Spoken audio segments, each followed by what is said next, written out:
ராஜமௌலி மகேஷ் பாபு கூட்டணியில உருவாகிற படத்துக்கு வாரணாசின்னு பெயர் வைக்கப்பட்ட நிலையில இப்ப அதை வச்சு பெரிய விவாதமே போய்கிட்டு இருக்கு. டைட்டில் கார்டை பார்த்திருப்பீங்க. ஒரு விஷயத்த கவனிச்சிங்களா? டைட்டில் கார்டுல மகேஷ் பாபு, பிரியங்கா சோப்ரா, பிருத்விராஜ் பெயர்கள் இல்ல.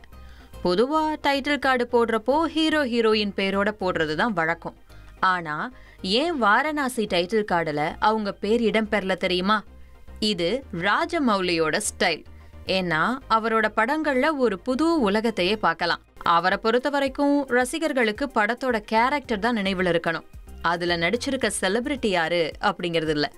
அதனாலதான் போஸ்டர்ஸ்ல, இன்ட்ரோ சீன்ஸ்ல எல்லாம் அவரு ஆக்டர்ஸோட பெயர்களை போடுறது இல்லையா.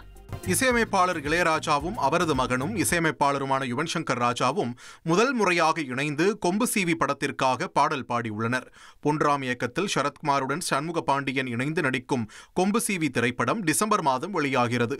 இந்த படத்திற்காக கவிஞர் பா. விஜய் எழுதியுள்ள அம்மா என் தங்கக்கனி என்று துவங்கும் உணர்வுபூர்வமான பாடலை இசைஞானி இளையராஜாவும் யுவன் சங்கர் ராஜாவும் இணைந்து பாடியுள்ளனர். கோவையில் உள்ள கொடிசியா சாலையில் கோவை விழாவை முன்னிட்டு நடைபெற்ற பைக் மற்றும் கார் சாகசங்களை பொதுமக்கள் ஆர்வத்துடன் பார்த்து ரசித்தனர்.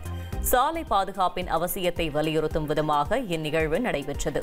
மேலும் பொதுச்சாலைகளில் இத்தகைய ஆபத்தான ஸ்டன்ட்களை முயற்சிக்கக்கூடாது என்பதையும், பாதுகாப்பு உபகரணங்கள் அணிதல் மற்றும் போக்குவரத்து விதிகளை பின்பற்றுதல் மிக முக்கியம் என்பதையும் நிகழ்ச்சி ஏற்பாட்டாளர்கள் வலியுறுத்தினர்.